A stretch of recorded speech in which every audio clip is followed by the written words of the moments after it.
All right, everyone, well, welcome. Pleb say number 16. I'm getting up there with the numbers, huh? Congratulations, Gabe. And thank you. I got a very special guest this evening. We got Simon, Hi, everybody. Bitcoiner, hails all the way from Canada. Yeah. Wanted to bring him in. I think his story is fantastic. Everything he's seen. It's a lot of stuff that, we as Texans, as Americans, Simon here has lived it. He in extreme conditions and it's a hardcore Bitcoiner. I just thought he'd be. Well, thank you, Gabe.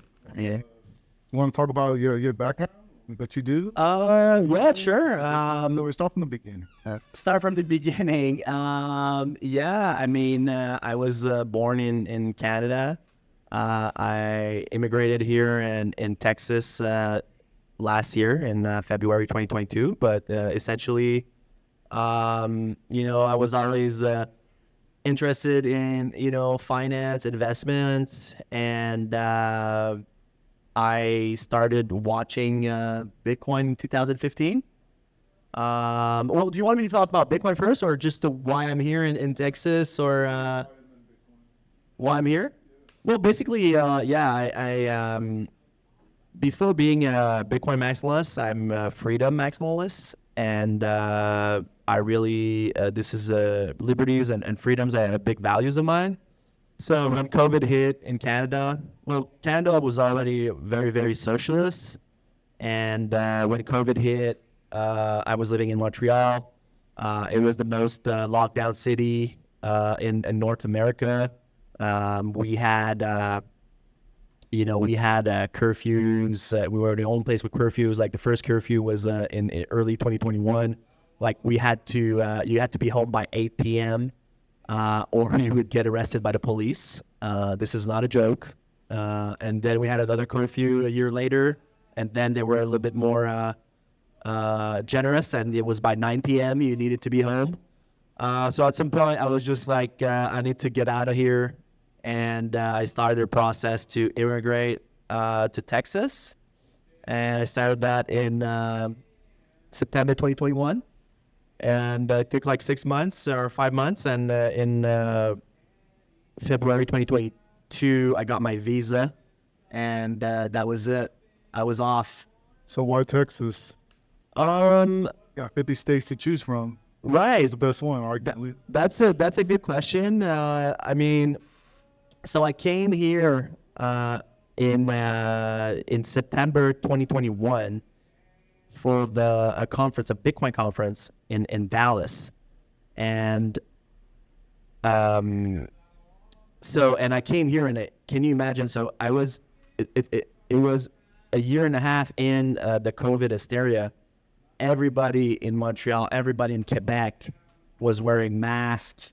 Nobody was going out. People were still like lockdowning, and then I came here in September 2021, and it was normal.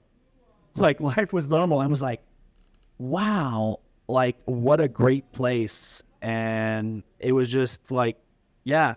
So that was it. And I came back home, and I was like, okay, I'm leaving. I want to live there. And that's why I chose it. I was hesitating between Texas and Florida. And basically, because of the big Bitcoin community in Texas, I decided to come to Austin. Yeah.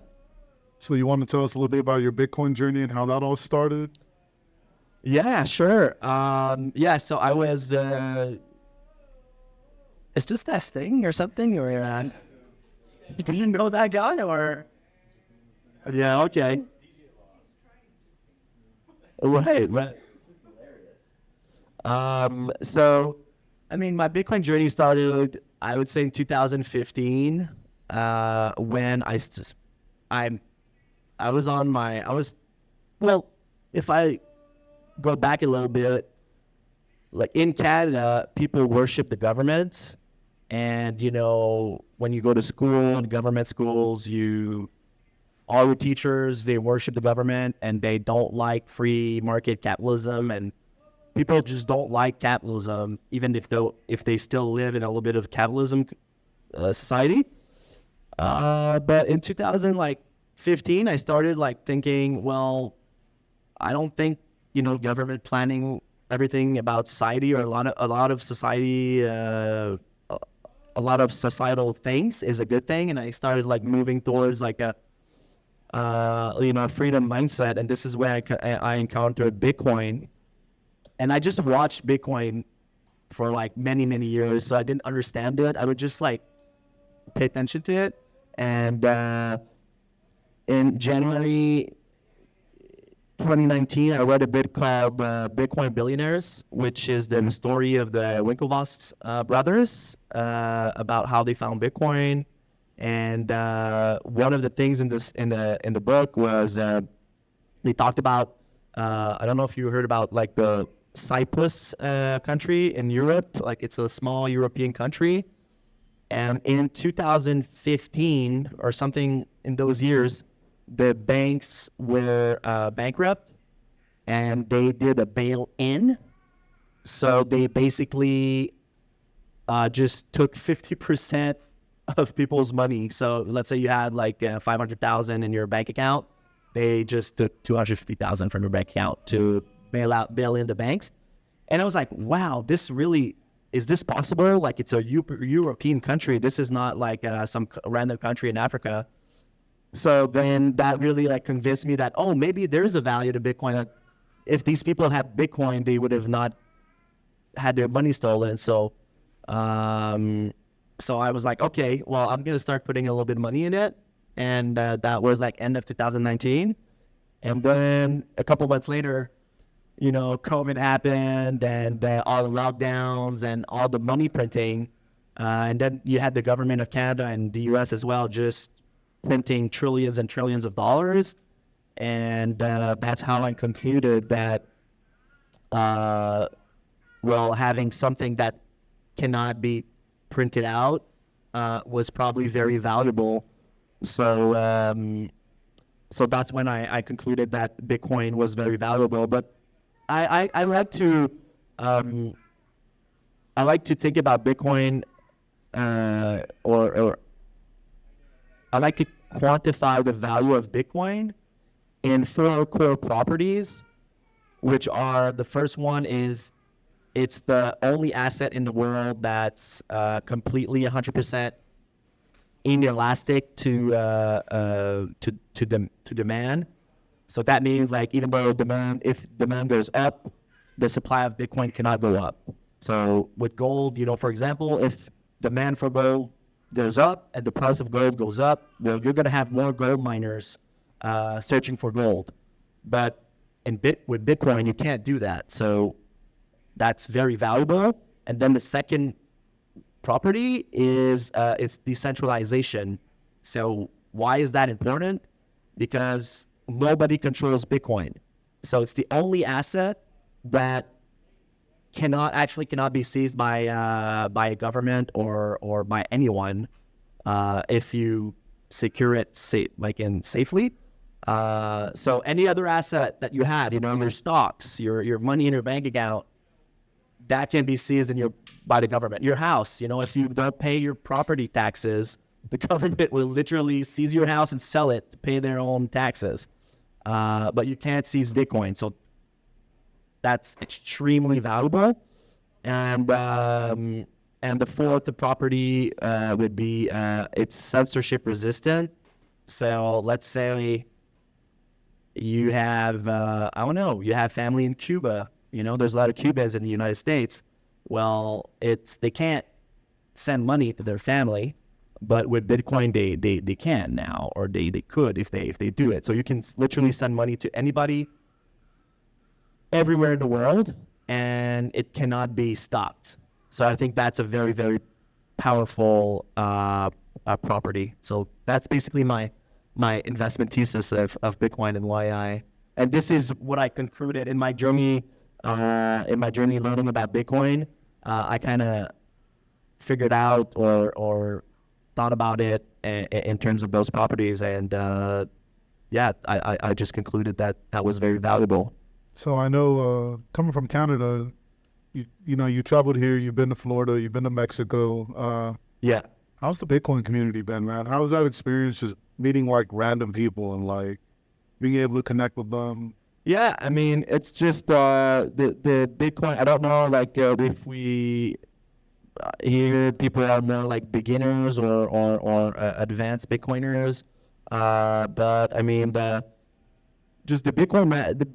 Well, the reason I really appreciate the Bitcoin community is because actually every Bitcoiner I know is also a freedom maximalist. Like people actually, I think a lot of people in Bitcoin are there because primarily they have freedom-oriented values. So yeah, it's just whenever you meet a community member in Austin or in San Antonio, it's just fun to Bitcoin rallies a lot of people that have similar values. I know there's probably other communities that have that, like Christian communities, and but yeah, I think it's been incredible to just be surrounded by people that have the same mindset, and that I also think that Bitcoin is going to make the world a better place for. So yeah, that's it's comforting to be among people that share your values. That's what comes when you have skin in the game. Like, I need Simon to win so I can win because we're both in this together. You know what I'm saying? Right. The cool thing I thought about your story and, a bunch of the Canadians I've met that, came along with you as well was y'all's stories really tied into the sovereign individual. If anybody in here has never read that book, definitely. Anybody read the Sovereign Individual here? Oh wow, okay. So I remember meeting y'all. That was the first thing that came to my mind was the concepts that were in that book. They talk about how we're stepping into this new digital age, where people won't be restricted by their governments or anything because they do have property online that can't be seized, can't be withheld. If he talks about our migration into that digital age, this digital era. It's going to allow for people, if they don't like if they don't like their surroundings or community, they can just get up and leave. And that's exactly what y'all did. Yeah. And I know it wasn't an easy thing for any of y'all because, I couldn't imagine, leaving all my friends, all my family like that. Right. Not knowing if you're ever going to go back and see them, if you'll be allowed to. Right. So, I think that's like just a crazy... Yeah, well, yeah, we can, for the ones that didn't read The Sovereign Individual, I mean, it's basically the thesis is that people will move to jurisdictions that treat them better. A little bit like me, like Canada really treated me so badly, and I moved to Texas where I'm treated better. And, it's when you're moving countries. Let's say you would be moving countries and you'd have like I don't know, a lot of stocks and things like that. It's very hard to move, and actually, what happens is that you can't really. It's closed market, so you can't. Maybe I'm wrong, but that my impression is that let's say I have stocks in a Canadian bank, I can transfer those stocks in other Canadian banks. But if I'm moving to the United States, or let's say I'd be moving to El Salvador, I can't transfer my stocks, or I have to leave my stocks in Canada. So that's a problem.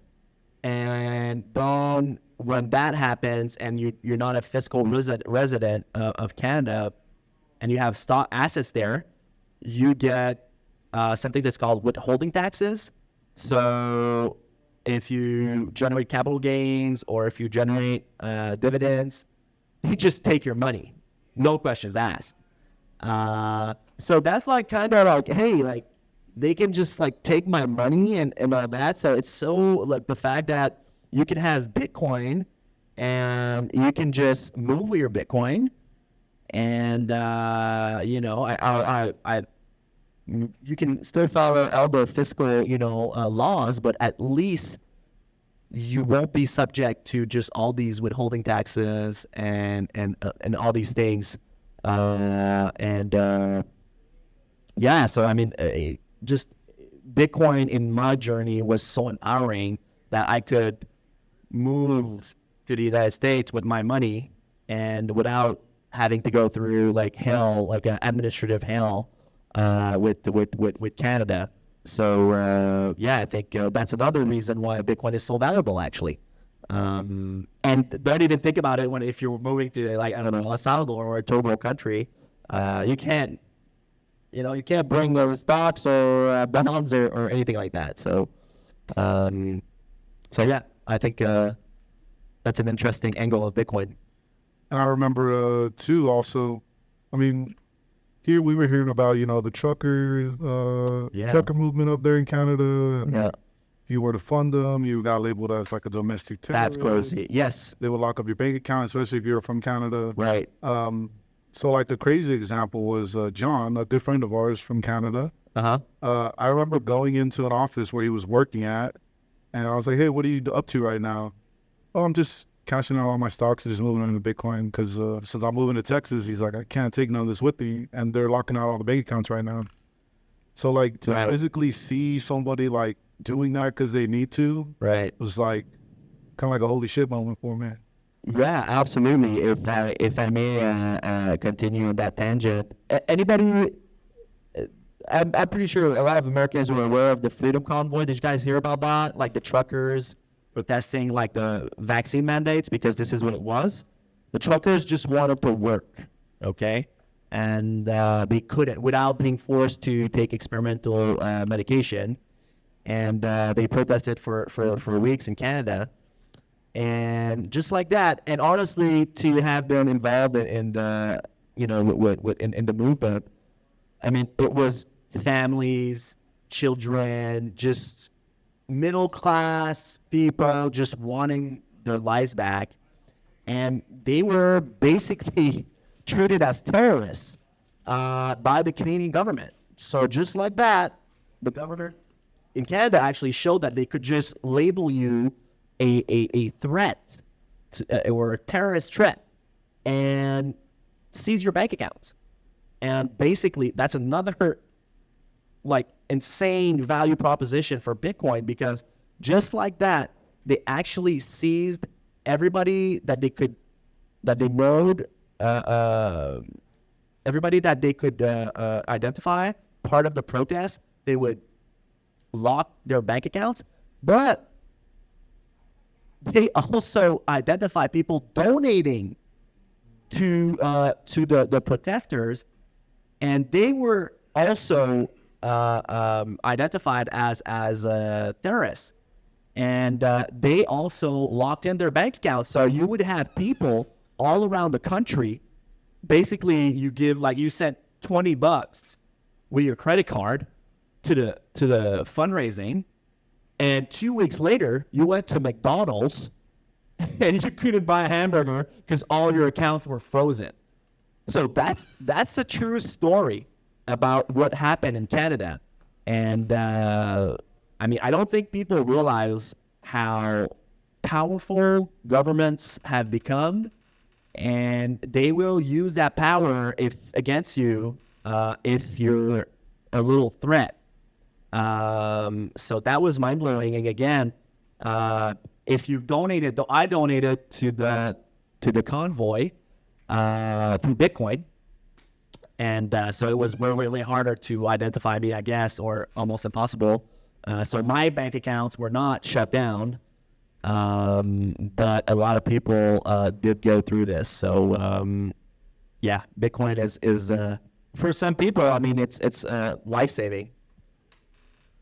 So usually when we gather here and do these talks, I usually like to stay away from politics because Bitcoin don't care about none of that stuff, right? Right. But since we're on the subject, I was touching up on the sovereign individual voice, and there was a real good passage, a passage that I marked that really stuck out to me, and it said, "To speak of the coming death of politics is bound to seem ridiculous or optimistic. Yet this is what the information revolution is likely to bring. The idea that life could proceed without it may seem fanciful. Politics did not exist. The very concept had yet to be invented and dates back only to the 16th century. Politics were created because of the gunpowder revolution." So it raised It raised the returns of violence far above what they had ever been. This made the question of who controlled the state more important than it had ever been logically and inevitably. A widespread revulsion against politics and politicians is sweeping the nation. And he wrote this book in 97, by the way. And then he touches on how you have all these presidents. I mean, we're seeing that right now. You know, you're starting to see a lot of confusion in politics on both sides. He even talks about like the numerous scandals, you know, touching the Clintons, reports of embezzlement by leading congressmen from the House, you know, post office. You see it in France, you see it in Italy, you see it in Japan. You've even seen it with the former Prime Minister Brian Mulroney. Right, he got caught into, he's a former conservative Canadian Prime Minister or President, and he got caught money laundering, but he didn't get anything, but he didn't have any consequences for that, but he did get caught for that, so yeah, there's a lot of corruption. I think, you know, to piggyback on that,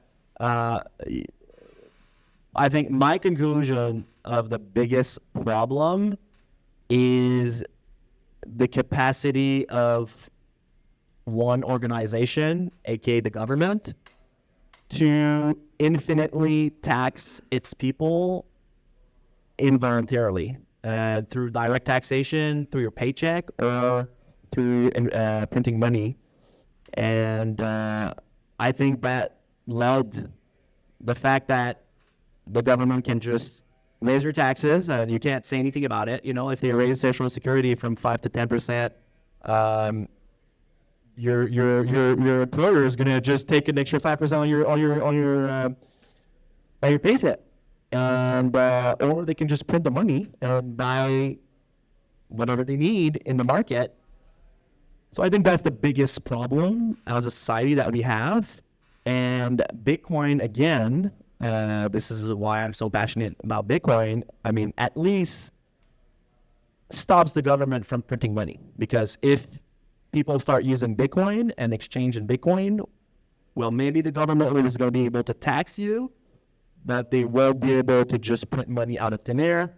So that's going to take some power away from the government and give it back to the people. So yeah, I think Bitcoin is very, very promising in that regards. It's so crazy how I always say it here. That's why we bring in all these different speakers, because how it touches all these different areas of life. Like we had Andrew from Bitcoin Magazine last month. We had Nick from Galoy. You know, he moved down here from Michigan. Yeah. Well, we've had all these guys. You know, Tristan. We had Andy Pitt from Australia. All these people from these different parts. Well, you got Andy Pitt. Cool, man. Congrats. Yeah. But all these people that have been like, I'm honored to be here as well, Dave. I was already honored though, but please continue. I'm just saying, like, it's just crazy how like this one thing can bring like all these different minds from all these different backgrounds together. Right. Because it resonates so different with us, you know. Wow. And that's the thing that comes with using a hard money is, you know, that hard money is able to, you know, transcend all the BS that we talk about all the time, all the politics, all the celebrity stuff. And we're able to really talk about like these real world problems. And it was just such a mind-blowing experience when I was living in Austin, and all the Canadians, all the New Yorkers, all the people from California moved here, and all the Bitcoiners. You heard a lot of the same things, a lot of mandate stuff. Freedom was the big thing that we all, you know, we all kind of danced around. Really even hit me even more how a lot of people would be like, "Oh, you're local?" I'm like, yeah. And they're like, "Oh, you're so lucky." Like, "Oh my God!" Like, I'm like flipping out on it, and I don't know. You're lucky. I guess I took it for granted, and then just meeting all of y'all like put more of it into perspective, the bigger picture. You know what's really going on. Yeah, I think 100% Texans are lucky. I mean, and Americans in general are very lucky because they have, well, I have now as well, the opportunity to live in you know, those more socialist states, and you can go to California or New York if you like big government and you like socialism, but there's freedom states as well, like Florida and Texas, and you have that opportunity to choose. You know, in Canada, it was like there was no place to go. In many places, like in the world, like in Europe, you didn't except you had Sweden. That was, kind of freedom oriented during COVID, but there was not a lot of place to go. So yeah, I think well, the reason why I decided to immigrate to Texas is I think it's the best place in the world, and you still have a lot of federal taxes, but you don't have state income tax. That's huge. So 100%, Texas is great, and I know people that are born here don't realize how this place, Texas, is a great place to live. It's a great place to raise a family. I just love it. We are Bitcoin country. It is Bitcoin country. Yeah, well. So another thing I wanted to touch on. Somebody asked you about your shirt earlier. I wanted to ask, how's life? Because you've been back to Canada, like within the recently. Wow. How are things up there now since all the lockdowns were? And what's Bitcoin doing up there, man? Like, talk a little bit about your shirt as well. Right. So, I mean, Canada's, I'd say, back to normal since actually, I mean, the Freedom Convoy actually won. And we have to say it because 5 months after the convoy was like kind of stopped by the government, well, everything was back to normal in Canada only 5 months or 6 months after that. So when I went back in the summer of 2022, it is back to normal. It was weird. It was kind of weird, but I'm happy that it went back to normal because I thought it could have lasted 10 years. I did in the middle of it. I was like, this could last like 10 years. So everybody was just complying with everything. But there's a big Bitcoin culture, I'd say, in Canada and in Montreal where I'm from. If you guys, I don't know if you guys heard about Bitcoin, but it's like a no-G Bitcoin company. They made this shirt. I'm part of their mission. So if you're part of their mission, they give you a shirt, and basically the mission is to enrich people and send them clients. Which I do sometimes, or I try. But yeah, I mean, Montreal. There is a big community in Montreal of Bitcoiners. Because Francis, the owner or the founder of Bitcoin, he had a Bitcoin embassy in 2013. But I mean, a lot of Bitcoiners like me actually from there left. Like a lot of Canadian Bitcoiners actually left the country. And as you mean, I feel like, I personally would never go back. I'm going to go back for business. I have, business stuff over there, and I have my family there, so I'd go back for vacation or stuff like that, but I'm never going to go and live there again. And I feel like many Canadians that left, and Canadian Bitcoiners, that some of them are very wealthy or very successful, they left, and they're gone. But yeah, there's a big community, and and Canada is actually friendly to Bitcoin and regulations, and it's easy to buy Bitcoin. There's actually Bitcoin ETFs in Canada. Like, the people in the US talk about this all the time, but there's been an ETF in Canada for the last 3 years or something. So yeah, so that's a little positive thing out of all the pile of negative stuff, but yeah, what is the question? Did I answer the question, or? Yeah, just what's Bull Bitcoin's mission? Just yeah, the Bitcoin was basically known around the world from Bitcoiners, and who just the mission. I think the mission of Bitcoiners like me is to, and people from Bull Bitcoin, is to move to a Bitcoin standard, and that everybody transacts in Bitcoin. I hope I see it in my lifetime. Because when that happens, every individual is going to be empowered, and we're going to, take power away from the government again. So, that's my mission. I'm living my life, and one of my main mission is to raise my family, and have a family. But let's say one of my missions would be like to orange peel as many people as I can. because I would dream to live on a Bitcoin standard. And actually, just so people know, my farmer in Austin, he takes Bitcoin. So I buy my meat in Bitcoin. I buy my barber. Actually, I convinced my barber to take Bitcoin. So I pay my barber in Bitcoin. I use the Bitcoin company. So sometimes I can buy some stuff from Lowe's, from Walmart, from Amazon, actually. So I kind of use Bitcoin a lot, and I just because I want to promote the like a Bitcoin economy, but we'll see what happens. But that's something that I think that would help the world a lot. I think it would be very, very positive. Oh, for sure. Once you get on a Bitcoin standard, that saying always goes, you don't change Bitcoin, Bitcoin changes you. And Right. definitely be able to help humanity out right now with all this craziness going on, to be able to think on an even level. And, you wipe out a lot of crime, a lot of greed, a lot of the negatives that are out there in the world. And that's it's actually really crazy. Right. A phenomenon almost. I mean, what's going on around the world, I mean, in my opinion, is nuts, but for me, again, Bitcoin is hope.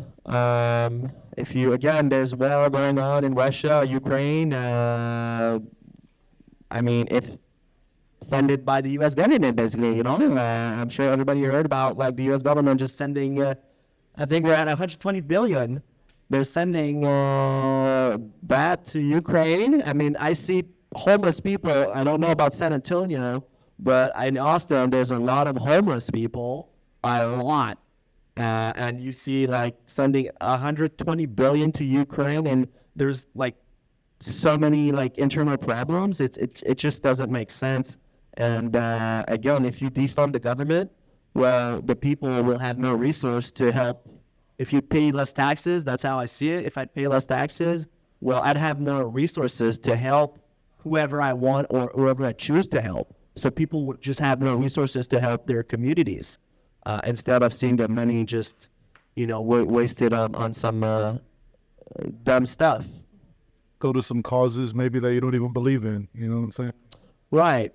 But there's something else I want to add, around Bitcoin, just in Texas. I don't know if you heard about the big Bitcoin miners in Texas that are connected to the grid.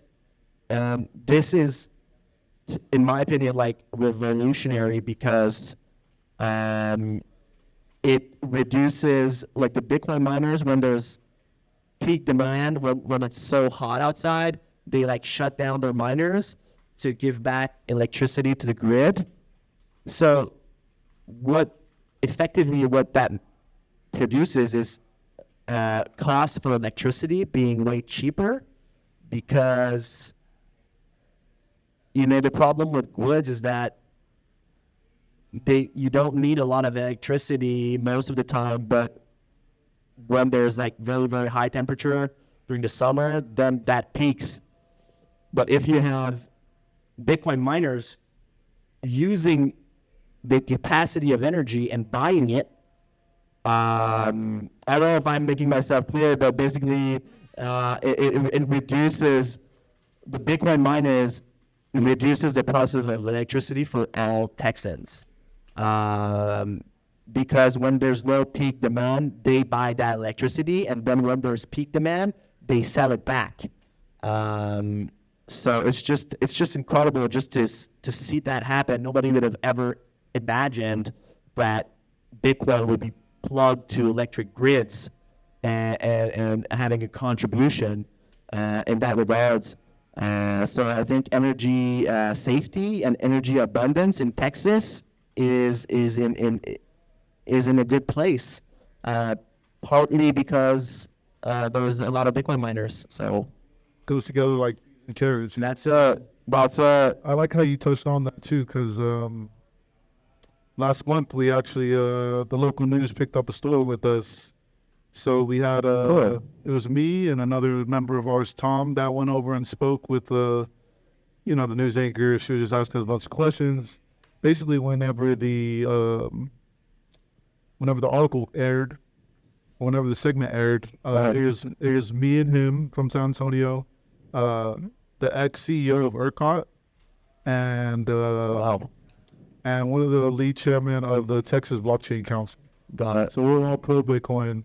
You know, you had Adam saying how good it was for the power grid, how you know, the Bitcoiners coming to Texas are essentially the innovators. It's like the gold rush. The first people that went when they heard about gold, Right. the first ones to go down. Yeah, exactly. Create opportunity, create jobs, like booming economy. Yeah, and those big Bitcoin mining facilities, they are in former industrial cities that lost their jobs because, you know, jobs were exported to China. They have some industrial infrastructures, and the Bitcoin miners go there and create really, really well-paid jobs for the local community. So, yeah, it's very, I don't know, there's so many, Bitcoin is just so positive in like every way.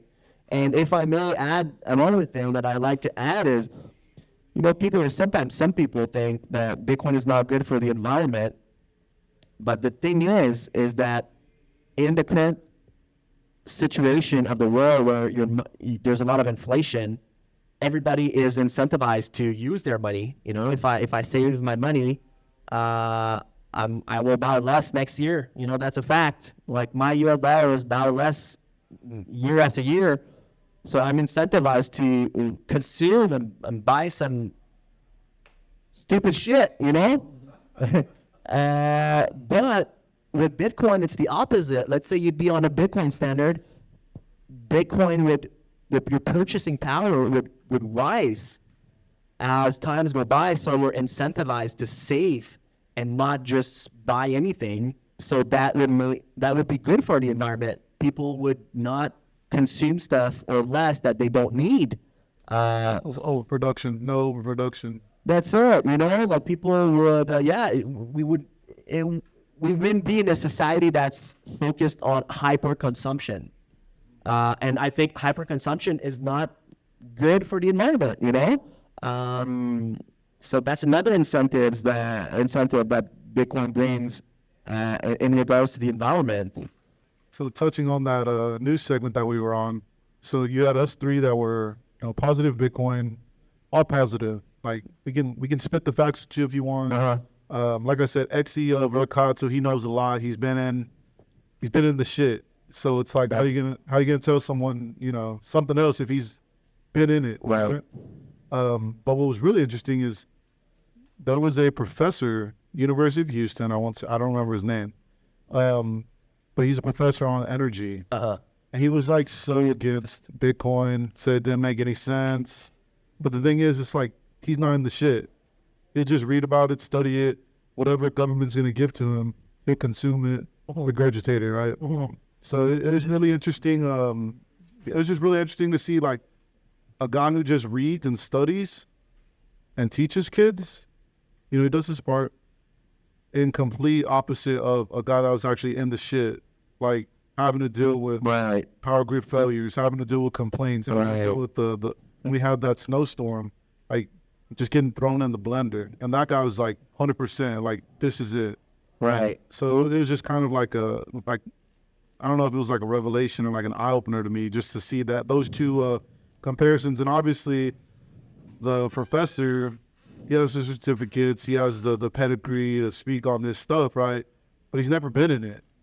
Right. So like it just kind of blew my mind how, you know. Yeah, absolutely. I mean, to me, it's curious to see that, you know, the group of people that don't get Bitcoin, none of them are like university professors.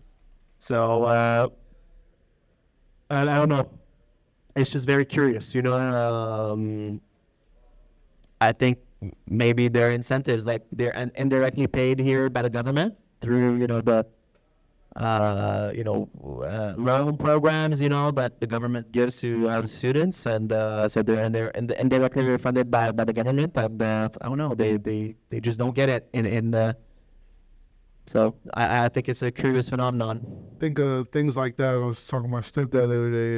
It creates like weeds in all this truth that we're in. it creates weeds.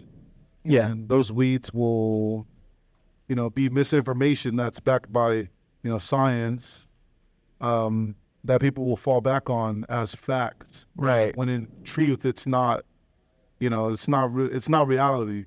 It's all just, it's just science experiments and papers written by people that were paid by, some billionaires and millionaires. Right. Give them a specific outcome just to generate more profit. Yeah.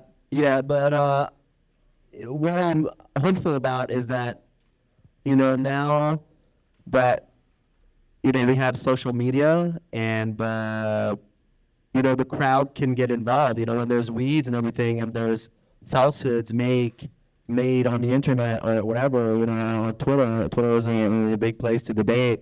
You have the crowd coming in and people exchange ideas and, the best reasoning wins. And now that Twitter, is back to, I think, a kind of tana, or you can express your ideas. These professors that go and put their ideas out there about Bitcoin being bad, well, they're being debated.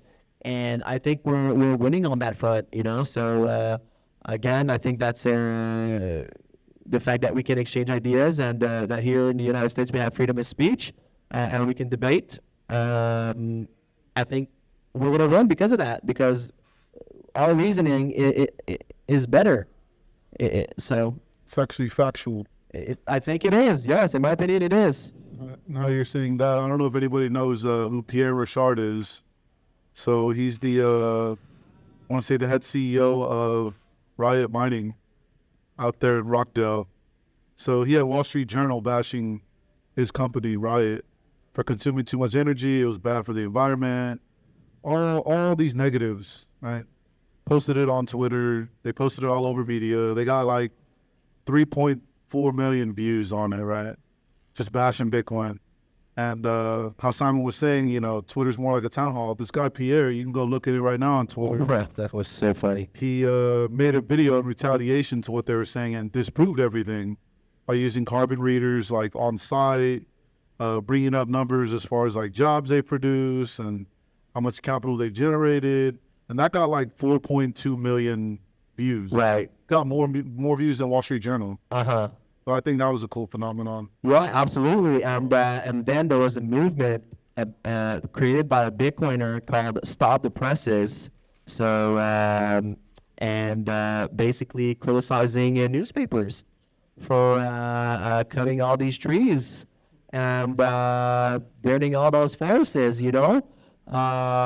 that's the power of the crowd. Like Bitcoiners started that movement, and then a lot of people joined in and said, yes, New York Times, stop printing your journals, just do a PDF, and Washington Post, do the same thing. Well, when you do that, well, you can come to us and talk about Bitcoin, but you should watch your own backyard first.